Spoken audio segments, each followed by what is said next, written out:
Hello everyone! This hour on Verbling, the next in my speaking skills series. We're on our third class in the series of speaking skills, and we're going to be talking about secrets and lies. The language of telling the truth or lying, talking about it and doing it. So in this class, we're going to be talking about, I'll tell you in just a second. Well, while my document is loading, let me do a quick introduction about myself first, and then we'll go to the unit. So, a little bit about me. I'm John Eric, your Verbling teacher for this hour. I'm an American teacher from New York, hanging out in Lisbon, Portugal to bring you this class. By the way, here are 3 quick rules to help you participate. Don't forget to turn off, tune in, and open up. That means turn off your microphone when you're not speaking, so we can keep the classroom nice and quiet. Tune in to the new words you're learning. Use them as actively as you can so that I can correct you and give you feedback. Finally, open up to your classmates. Relax and have fun. We're all here to learn, and this is a safe and respectful place to practice your English. And now, I'm going to share the material with you on screen. And there you go. So when you get the link open in the class material, it takes you to this page. And all you have to do, I'll share my screen, but you can also scroll down to the unit. I've put it in the table of contents for the 28th of January.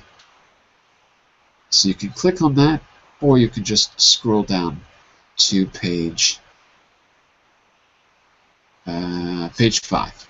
That's where we're going to be. All right, let's say hello to all of you. It's good to see a few more people. The numbers have been a little low this week for some reason. I don't know what's been happening. So it's good to see a few people. First of all, welcome back to Daniel and Cornell. And Wilson from yesterday as well. Welcome back, everyone.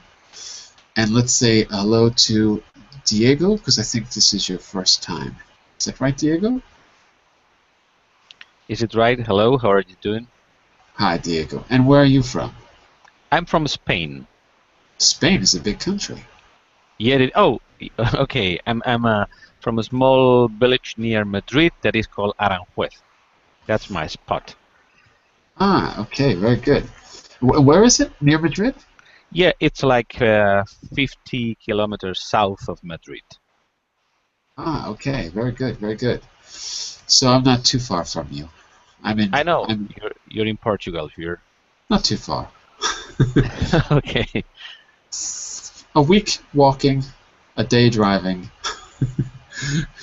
an hour flying. Not too far. So what we've been doing so far, by the way, is this is class 2. Oh, so in the last 2 classes, this is the second. We've been working on the language of telling the truth or lying. So we're going to pick up in the last class. By the way, my brain is not working, everyone. It's still too early. I need more coffee. But I'm going to do my best. I hope all of you are awake. I'm not. Remember, I'm an hour earlier than you, Diego. So, in the last class, we had some language about talking about lies. Let's see, who was here? Daniel, you were here in the last class. Do you remember any of the key expressions we talked about?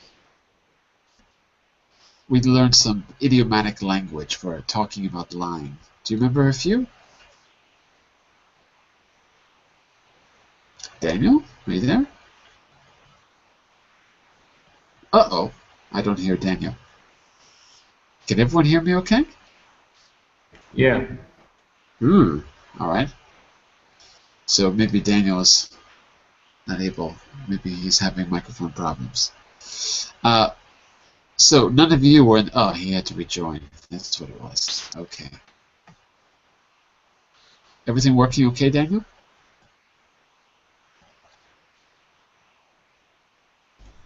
My computer is okay. yeah. My Okay, computer good. is a little bit slow today. Your computer and my brain, a little slow today. I'm having the same problem. Okay, no problem. Do you remember some of the key expressions, some of those idiomatic expressions we learned last week that we were using to talk about the lying? Do you remember a few, Daniel? No. Nothing? Maybe. Oh my God. No. Let's take a quick look.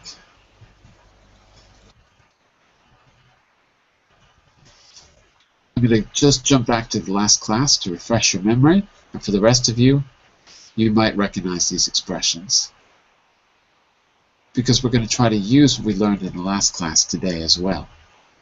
So some of the key expressions were,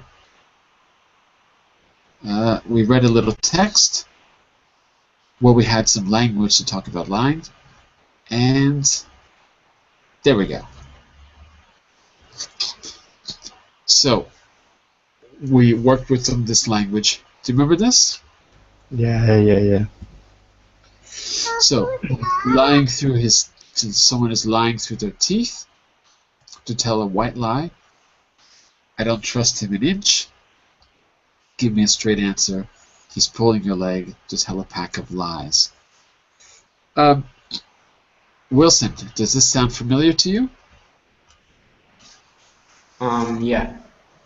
So, if I'm telling a white lie, what am I doing? Maybe you are lying for a good reason.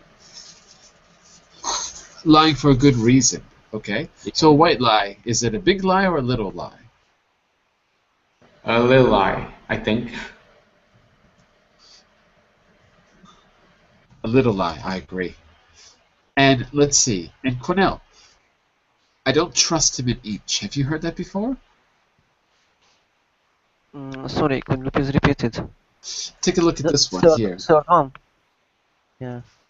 I don't trust him an inch. If I don't trust someone an inch, What does it mean, the last word inch? inch is the English system of measurement. We have centimeters over here, but in the English system, It means that I don't trust him a bit, or exactly. I don't trust him a bit. Mm-hmm. And what was the question? That was the question. That was the question. What does it mean? Well, it means that I don't trust him a bit. In other words, I wouldn't move even a tiny bit. I wouldn't trust him. Okay, what it means a bit? So you don't trust him completely, or nothing. So a bit it is not defined in my point of view. A bit? So regarding trusting a bit, it doesn't make any sense in my opinion. But you said it perfectly. What you said was fine. It's right. Absolutely right. Means to don't do what you said a minute ago. Absolutely fine. The inch part just means that you're not flexible in your opinion. You're not going to change your opinion at all. I won't change it an inch. I don't trust him an inch. Oh, sorry, 1 second here. I just have to. I can't write and speak at the same time. As I said, today my brain is not working. I'm a little bit sick. Daniel says I'm always sick. It's not true, but today I'm a little bit. 1 second here. Let me try one more. Diego, if I'm pulling your leg, what am I doing? Could you define it or give an example? I'm not sure what that expression means. Well, let's see if we can look at one example here. Do we have one? Yeah.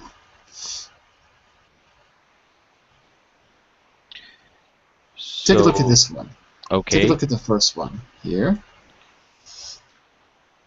Yeah, it's like I see it's another way of saying that he's trying to lie to lie you to. He's lying to you. What kind of a lie? It's like let's say it's a big lie. A serious lie or not so serious? Seems to me not very serious lie. Let's Not say. a very serious lie. So lying in this case, kind of like joking or teasing. You're pulling your leg. So in the last class, we worked on some key vocabulary, key expressions, idiomatic expressions. I'd like to add to that. We can try to use some of those as well today, but I'd like to add to that. So let's see. Go back here to class 2 on page 5. It's almost impossible to lie and get away with it. So in this activity, we'll discuss some of the ways you can detect whether someone is fibbing and then play detective to uncover the other student's tale about the weekend. Fibbing is another way to say lying. A little lie is a fib, a white lie. So today, you will discuss ways to spot lying and use them to detect fibs. So we're going to use the language about telling the truth and lying, as well as some expressions you might use when you're doing one or the other to sound more truthful. You will practice using the passive voice as well. If I say, I wrote the book, that's active voice. Can anyone tell me what it would be in the passive voice? If I put the book first, what happens? It would be the book was written by me. That's it. So the passive voice is when the subject is not the person doing the action. The book was written. There's another passive voice we can look at too. It's when someone does something for you. Sometimes this is called the causative. I'll just make a note. I don't know if we're going to use it in the activity, but just so you know, there's two passive voices. Causative, which is a form of the passive, causative. There you go. That looks strange. There we go. Causative is to have something done for you. So it's similar. Instead of the book was written, I need something done, like a favor or a service.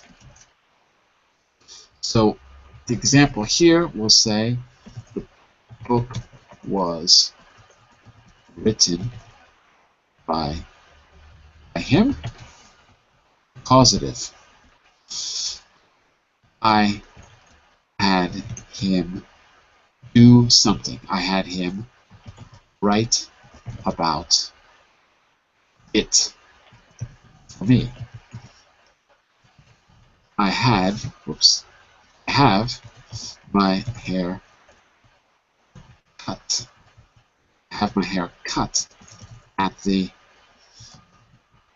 barbershop. Well, that's not true. There are no barbershops anymore, but you get the idea. So that's another form of the passive voice. I don't know if we're going to use it so much, but just so you can see, in English, we've actually got two different passive voices. And in other languages, maybe it's not constructed in this way. So we're probably going to use the first one more than anything else. So let's give this a try. Common lies told by employers. Can you complete the following to make 6 lies commonly told by employers? Okay, let's pick one and try it. Wilson, take the first one for us. What would you add? Read it and see if you can finish the sentence. All of them are hard, I think, but I'm gonna pick number 5. Number 5? Okay, go for it. When I was your age, I worked twice as hard for getting a promotion. No? Ah, okay. Yeah, there's no right and wrong, actually. You can answer it in any way you like. Okay. So, I worked twice as I cannot Twice as speak hard. today. Thank you. I worked twice as hard for, you said, getting a promotion. Okay, but we've got a more idiomatic way to say that. What is that? Um, did people earn as much then as they earn today? According to, when you've got a boss telling you not to complain. It's usually about salary. So in the past, did people earn as much as they do today? In general? No. In general, no. Actually, if you look at the statistics, yes. Relatively, yes. For about 15 years. But before that, maybe people earned a bit less. Then everything began to sort of stagnate. But anyway, in general, yes. They earned less.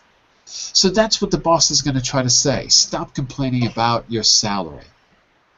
So try it again with that idea in mind.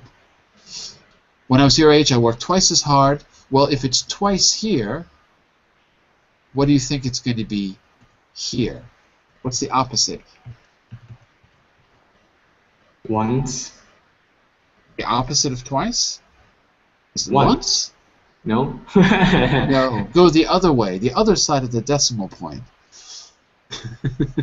Half. Not half. Half what? Half. I'm sure we put twice as hard for it. Talking about money, right? Yeah. Half money. Half salary. Almost. Half of her salary. Half the... Salary. Another word for salary. Another word for money. Wait, I know this. I can't get it. By the way, you can say half the money. It's okay, but there's a better word.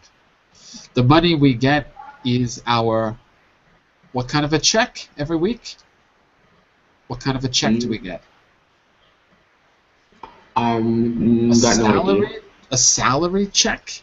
Not a salary check, but a... A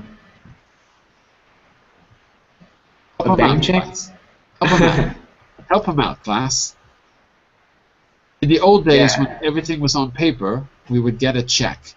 What kind of a check? Not a personal check, but a... What check? Anyone? It would be an income check. Another word for income. Another word. Another word for income. Let me think. We are young people. We don't know. Yeah. And maybe no one's getting an income. I don't get it. Paycheck. Oh, paycheck. Okay. So, when you're complaining, your boss says, when I was your age, I worked twice as hard for half the pay, or half the paycheck. So the standard expression is pay, rather than salary. You can say half the money. It's okay too. So let's try a few others here. Diego, pick one that you like and see if you can finish it with the right expression. One that you might have heard before. Okay, maybe the first one. If you work really hard, one day you'll be the one sitting at the boss chair, for example. Right. Sitting. What kind of chair is it? I think you got the right idea. The boss chair, the CIO chair, CEO. Yeah, CEO chair or something like that. That's right. And the CEO chair is behind. What's our chair behind? Behind the desk, maybe. Exactly. And that's the expression. Right? Whose desk? Okay. The CEO's desks. So we would say. Okay, I understand. Now I can like picture the situation perfectly. If you work really hard, one day you'll be with the one sitting, let's say here. So the boss is telling the employee this sentence. In all of these, it's the boss talking. Yeah, in all of these, the boss says, "One day you'll be sitting behind this desk. You'll be in my position." Okay, I was like a little bit confused because at the beginning it said common lies told by employers, no by the boss. Employers is the Ah, boss. employers, no employees. Okay, okay. Yeah. I read it wrong. Sorry. Not Okay. employees, by employers. That's right. Okay. Cornell, you pick one. Try one. Anyone. Second one. Go for it. I always pay attention to our our employees. Mm, This is a complaint. So the boss has to respond to the complaint. The complaint is, I'm saying to you, boss Cornell, where's my money? I need my money yeah, now. okay. And the boss says, I always pay attention to your pay rise. what do you mean? I always pay. Pay here is literally give me money, not figuratively, not pay attention. So I say, hey, My guess, I always pay attention to your no, pay no, no, rise. not attention. It's really money here. It's Monday, and I said, wait a second, I didn't receive my salary, and it's already the new month. Where's my salary? And I say, you never give me the money when you're supposed to give it to me. So what's your response? What do you mean? I always pay. How? I always pay attention. Yeah. Pay attention is figurative. It is my. I always pay your salary on time. Yeah, that's it. In this situation, it's got to be on time. Or Pay by attention. by deadline. No, on time. Don't change it. It's perfect. I always pay on time. What you're looking for is the expression that a native speaker would say or usually say. So pay on time is right, not by the deadline. Money is never by the deadline. Projects are by deadlines. So here, on time is the best answer. All right? But regarding in Hungary, there is a deadline in personal contract between employers and employees. Yeah, but we're not speaking Hungarian. In English, of course, So there's a... on time is the same as deadline on the contract. Yeah, but it doesn't sound good in English. It doesn't sound good to say it. In other words, Okay. you're absolutely right. It's a deadline. But everyday language expresses it in this way, to pay on time. Okay, you are right. In spoken language. Daniel, pick one more. Can I ask you a question? Yes, go for it. Yep. If you want to emphasize this on-time expression, you would say, I always pay salaries right on time. Right on time is correct. But that means you want to add like more emphasis to that expression? Yeah, it sounds good. Right on time. Okay. Don't accuse me of paying late. I always pay right on time. Exactly. So, what do you think, Daniel? You are next in line for a promotion. Very good. Next in line for a promotion. Are you talking about me? I hope so. For a promotion. Well, the experience gained in this company. If I want to tell you, hey, you should really not complain. You shouldn't complain because the experience gained in this company is what? Will help you for a new job, for a better job. Will what? Repeat? Will help you for find a better work.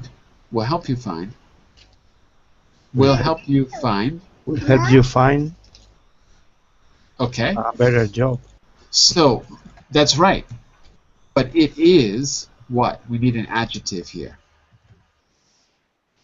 experience gained in this company is what? It's so good we cannot put a price It's tag on great. it. I'll give you a hint. You've got a suffix for this word. Invaluable.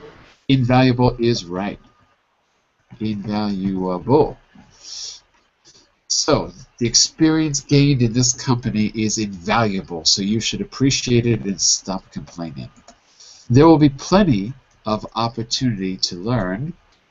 The reason you should work at my company is because you will develop.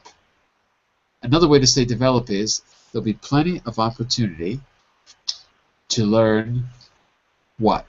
What do we learn on the job?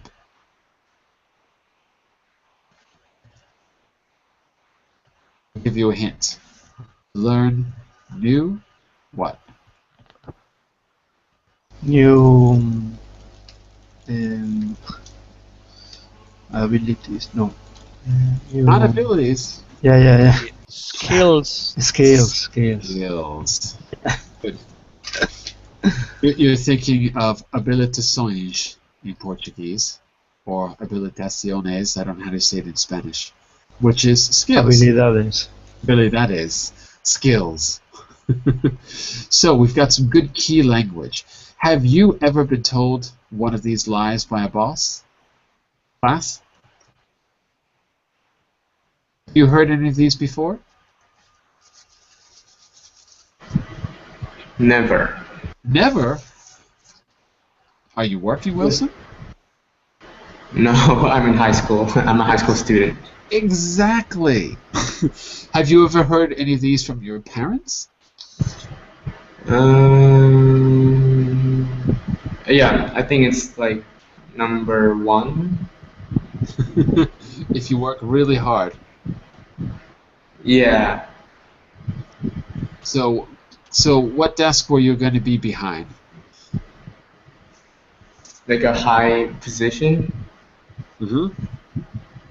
So that was your parents talking to you if you work, or a teacher? My parents, actually. I think it would be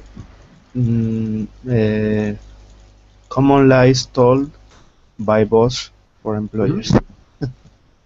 Or maybe I misinterpret what my parents said. What do you mean? They told you you'll never be behind the desk? I hope not. Uh-huh. What do you mean that you misinterpreted? Maybe they don't mean to say like they don't mean to say like that, but I interpreted like the first one. I don't know actually. What is sitting behind the desk? Is it really negative connotation or what? No, not at all. It's just the opposite. So One you'll- day, Diego, give him an example because you were the one who did this one. Diego, can you give him an example? Who might say this? What kind of desk are we talking about? Yeah, we said that we were talking about the CEO of a company. Exactly. So the desk is the desk of the boss. If you're sitting behind it, Wilson, who are you? The boss or the employee? the boss. The boss! If you work hard, you get to be the boss. Oh, so the boss is telling the employees to work really hard, so one day the employees will get a promotion. Is it like that? Exactly. Okay. That's true, Wilson? No, I misinterpreted. Do you think it's true? If you work hard, you get to be the boss one day? That's not that easy. Yeah. Yeah, it's a big lie. Don't believe it, Wilson. Start your own company. Yeah, my parents told me that. That's the one. Your parents are wise. All right, let's discuss how to spot a liar. You're going to read, it's a little reading. You're going to read through a few situations. Briefly discuss some of the signs that people show when they're lying. How do we know if people are lying? I'm just curious. What kinds of things do you notice about lying? There's a whole science devoted to lying, and Body it's language. yeah. Well, like what? I can't explain it, but Oh, I you've don't know. got to. Maybe if you are an old man as me, Mm-hmm. you Wait a can. second. You're younger than me. What are you talking about? I don't know. If you're Maybe younger than me, don't call yourself an old man. How old are you? maybe I could be your How grandparent. old are you? 35? 40, You're almost. 40. You're younger than me. Stop talking about being an old man. I'm just kidding. I'm an old man too. Uh, so, what's some body language that shows that you're lying? Eyes contact, sorry for disturbing. Eye contact. Exactly. What about eye contact? When people lie, Mm-hmm. uh, don't look into another person's eyes. Right. Yeah, we have an expression to avert your eyes. To avert means to look away. So, eye contact, averting your eyes. Absolutely. Maybe also there's like a change in the voice pitch or like that. Ah, okay. Interesting. So what have you noticed? What do people do with the pitch of the voice? But I'm not sure if they rise it or lower it, but it changed. I mean, people talks like different when they lie and cannot control that. Mm-hmm. Maybe, uh, yeah, there's a whole science of lying, which is quite amazing because there was real research done. And I want to see if I could tell you the name of the guy in particular. I don't think I can remember his name. I'm going to have to look for it later because I can't remember even how to look it up. But there was a guy, one guy in particular, who's quite famous for this. His research was so famous that it became part of popular culture, and it was used for Hollywood films, and eventually there was even a television series based on his research. He created a database of faces, and he could show you, after years of study, that no matter what the culture was, everyone had similar facial expressions when they were lying and telling the truth. And he did a famous example with Bill Clinton. Why he picked on Bill Clinton, I don't know, because there's other liars out there. But he showed the testimony when he was in Congress, where he was lying under oath, and to show that one side of your face has more expression in it when you lie, and the other side has less, because you have to control. This is very interesting. You have to control consciously your voice, like you said, your pitch will change, eye contact, and so to seem natural, you have to think about it. Because you're thinking about it, a different hemisphere of the brain is more active. So if I remember, it's the left side that changes, the left side of your face, and it's very subtle. But he could point out in videos, he used that example. I'll see if I can look it up and send you a link later, but it's really interesting. And so we know all this intuitively, but in fact, they can actually study it. So body language in general, eye contact, like avoiding your eyes, maybe the pitch of your voice might change. Also, you tend to have, you're nervous, you tend to clear your throat. You sort of lose your saliva in your throat. Your throat gets dry, right? Sweating. Sweating. That's true. That's the basis of the lie detector. Have any of you had to take a lie detector test? Have you seen that? Where they hook you up Yes, in the movies. in the movies, not in real life, huh? My mom Uh-huh. tell me when I was young, it's too late you're late after go a party. What happened? I don't know. Did she make you take a lie detector test? It is sorry. It is deviating. It is? Say again? Deviating. Deviating? Yes. I don't understand. What is deviating? Cornell? It when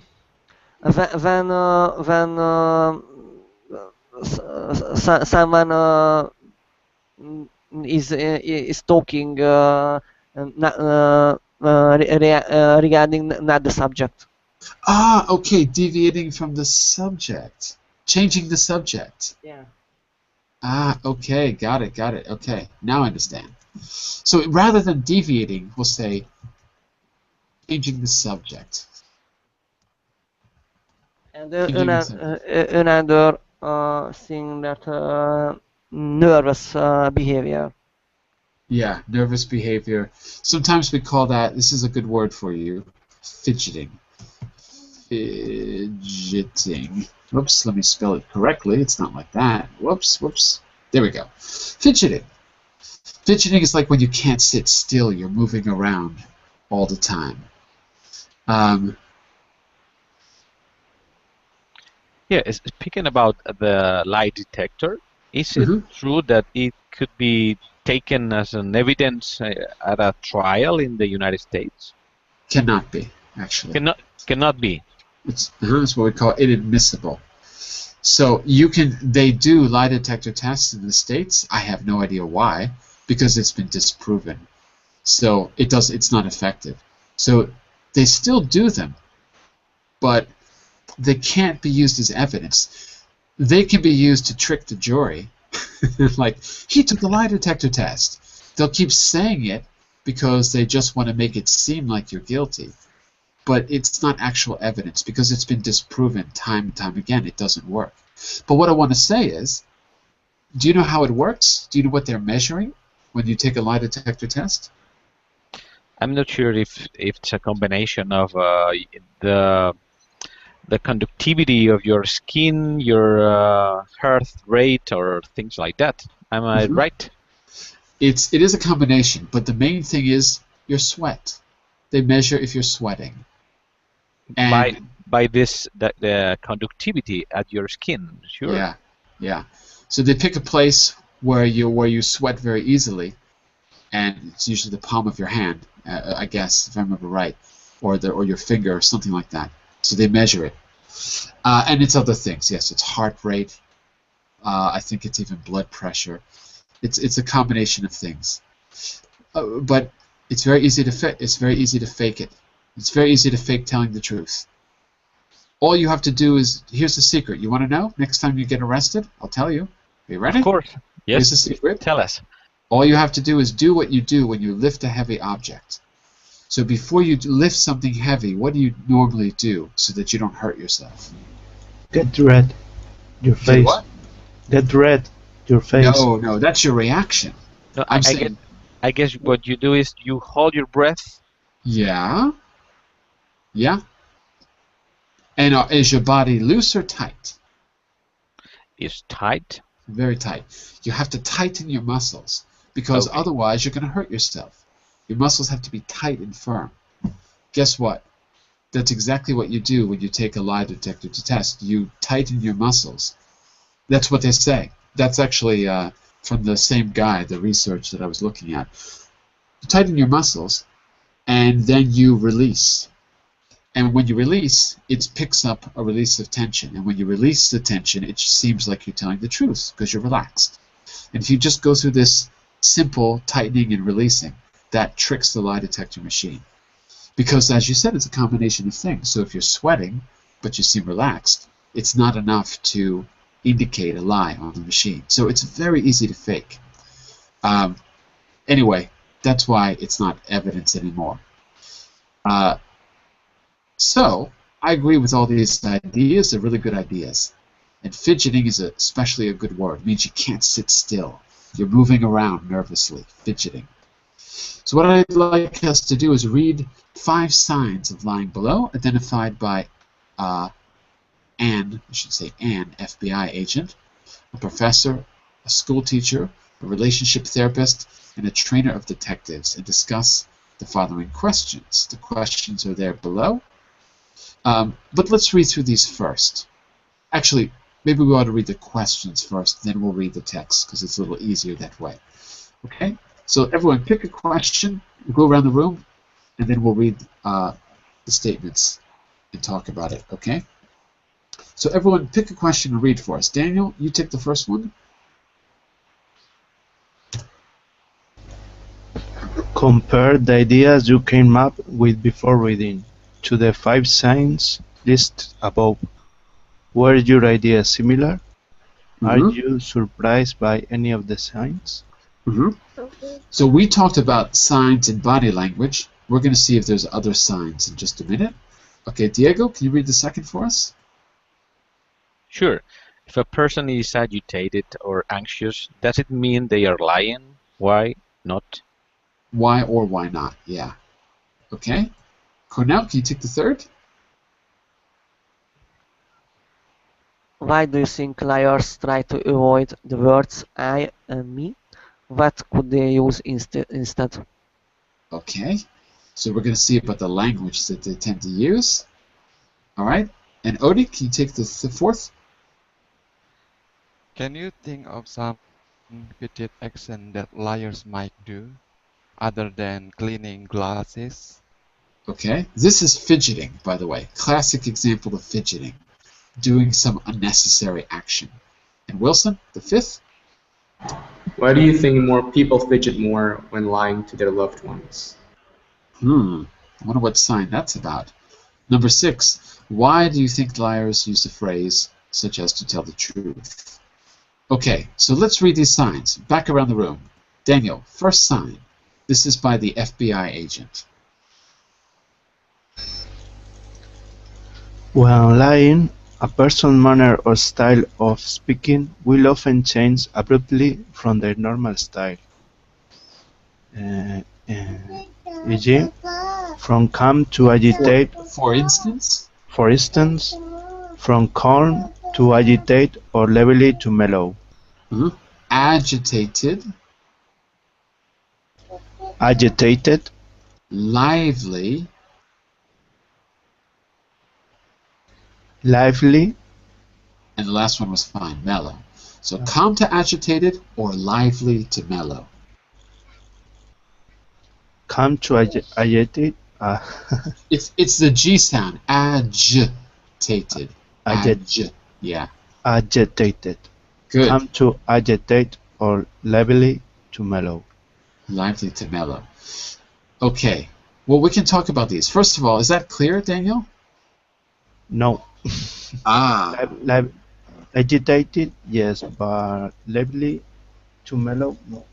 Lively to mellow. Lively sounds like the word alive.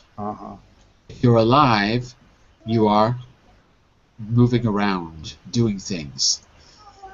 So let's start with mellow. If you're mellow, what are you doing probably? Are you running around the room if you're mellow?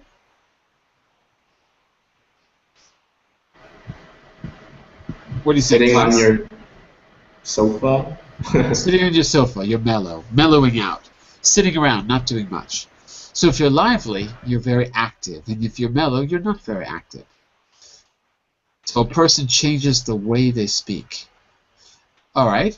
So let's go around. We'll read all these and we'll talk about them with those questions. Diego, read number 2 for us. Okay. When people are lying, they tend to use the words I and me less. They tend to use the words I and me less. Interesting. Uh-oh, what happened to my text? Uh-oh, what's going on? That's weird. Did someone change something in my text?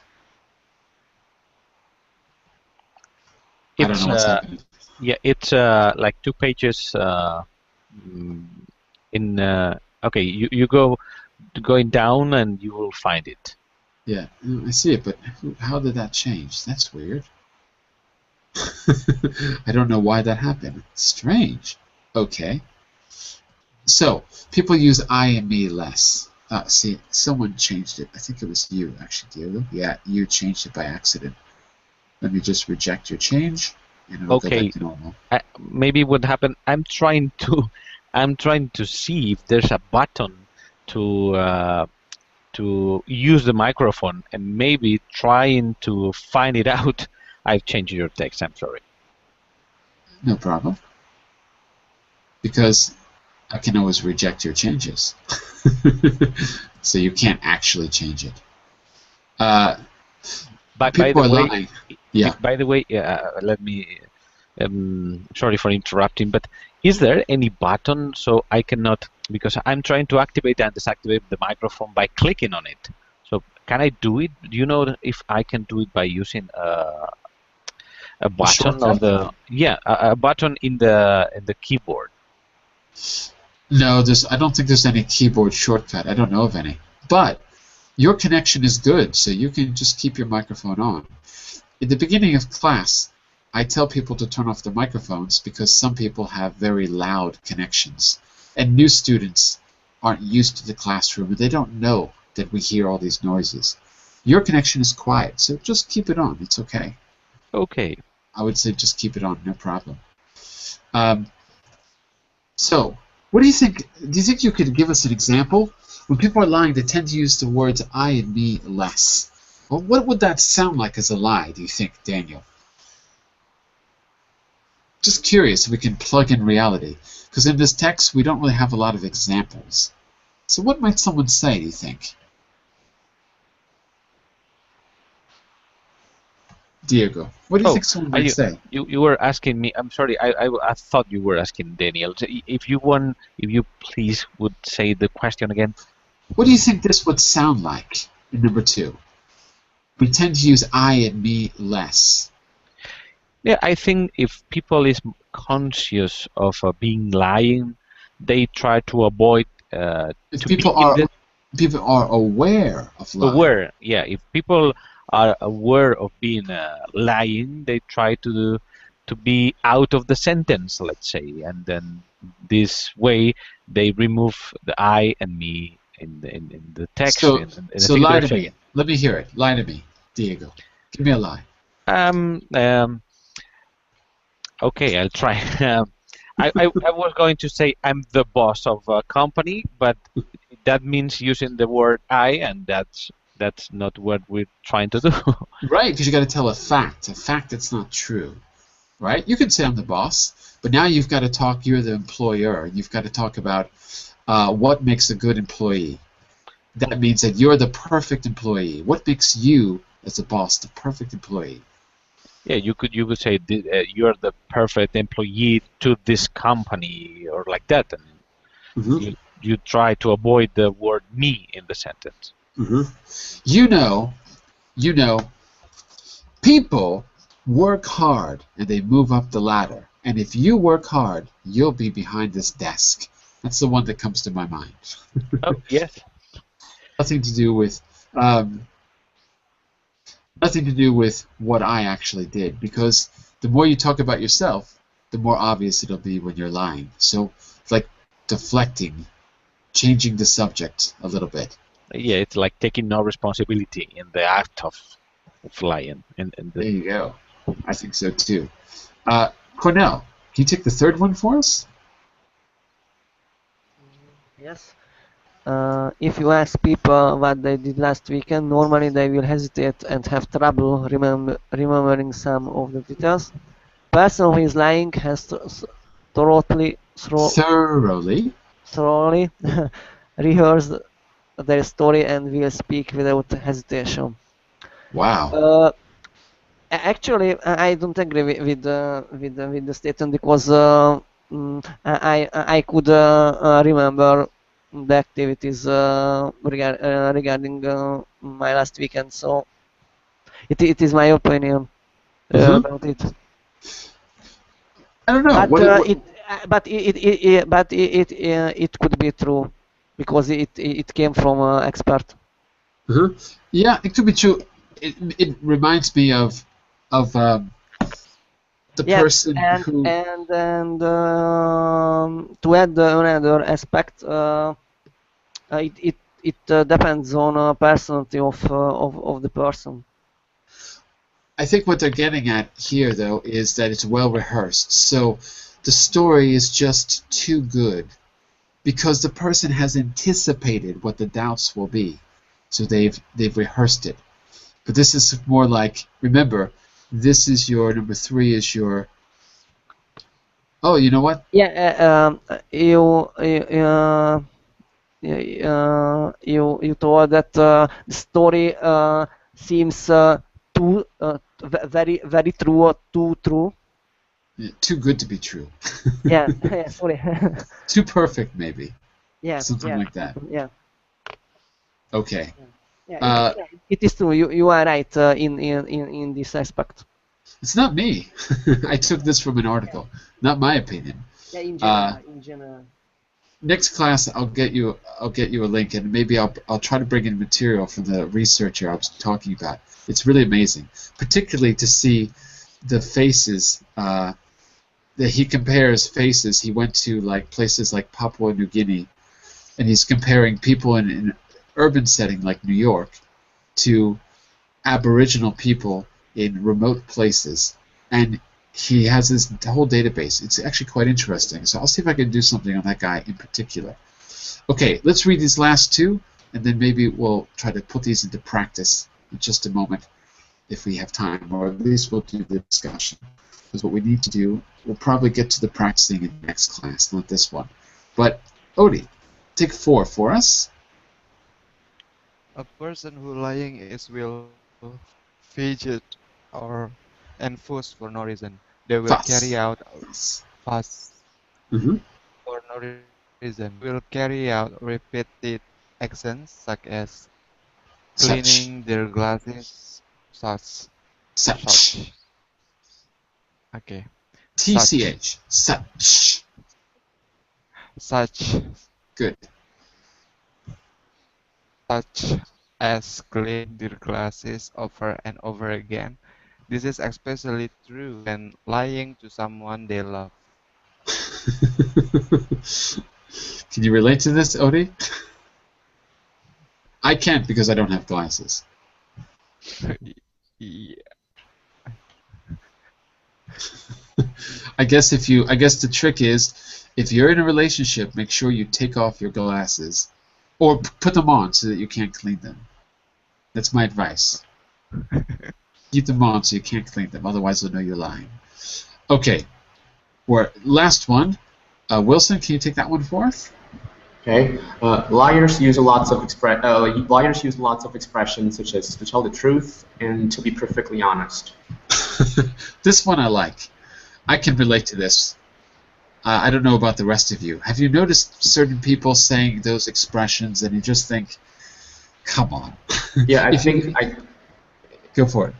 Okay, when they're saying to tell the truth or to be perfectly honest, I think they're just trying to convince the listener that they're saying the right thing. But if they do that again and again, maybe somebody will think it's absurd. It's just weird. I mean, he's so afraid that somebody might not believe in what he's saying. So that can be a sign that person is lying. I think it's like that. Yeah. If you've got to say it's the truth, then you know there's a problem. Yeah.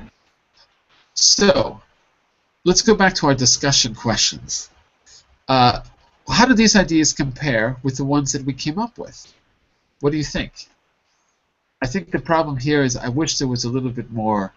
I wish there was more examples, but I think for the next class I'm going to give you some examples and talk about that guy in particular. The TV series, by the way, was called Lie to Me, starring a British actor called Tim Roth, famous British actor from Pulp Fiction. And it was based on the research of this one particular guy who later applied his research to like law enforcement and things like that. So it's actually kind of interesting. So how do these ideas compare with the ones we talked about? How do these signs compare with our original ideas? Are you surprised by any of these? I was surprised by number 3. How so? Yeah, because when you're telling the lie, you will get more anxious and messy when you're talking. I mean, you're not Unless you're talking. unless You're you're a not talking. professional. Yeah, you're not talking in confidence. That's what I mean. Right, right. Yeah, So, I think. Oh, go yes, ahead. yes. No, go Just ahead. to say, this reading had made me think that there's like two kind of two type of lies. The ones that you have to make up at the moment of speaking. I mean, you don't Right. want to tell the truth, and then you need to make some story up, and then you're like more nervous. And the other ones are those that you have think about it in advance. So That you have thought about in thought advance. that is that you thought about in advance, like these ones. What I don't want to tell to other people what did I do last weekend. So let me think about it, and if anyone asks me, then I'll tell them this previously thought lie. Right, right. So, I agree. Two kinds of lie: the spontaneous lie and the other kind, the professional. The one where your story is a little too good. Um, does it say to? I wonder if we can match these to the person who came up with them. I don't think I have the answers though. I was just curious. Let me just look at my notes. Does it say who says what? No, it doesn't.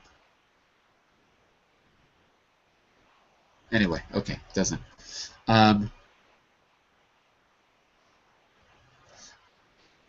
We're actually going to run out of time here.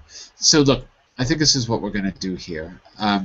We don't quite have time to get to all of the speaking, but we did have a chance to generate some good vocabulary about lying. So I think that our next trick is to do a little bit of lying ourselves. We're going to have to save it to the next class. Although, if I can find another slot, maybe I'll schedule a second class this week, if I can do it, and give us a chance to finish this. So we're going to take our ideas and some of the vocabulary we've learned and imagine a few different situations where we've got to lie. And we're going to test it out, and then we're going to talk about the lies afterwards. I'm just taking a look. Yeah, I'm going to have to wait for this. So let's do it like this. I have to start the business class now, but if I can find a slot, I'll send you all a message, and we'll see if we can do the speaking part in the next class. If not, the speaking skills class is every Wednesday at this time, and usually we get some input in one class, and then we have the output in the next, or the input in the beginning, and then speaking at the end. But I'll see if I can schedule a second class, because our discussion went a little bit long today. All right, if I can, I'll send you a message in the Verbling chat window in the message system, and I'll put the time and the date. Otherwise, next Wednesday. Stick around. I'm going to do the business class, and we're in our business skills section for facts and figures. Stick around for that in just a minute. Bye for now, everyone. See you soon.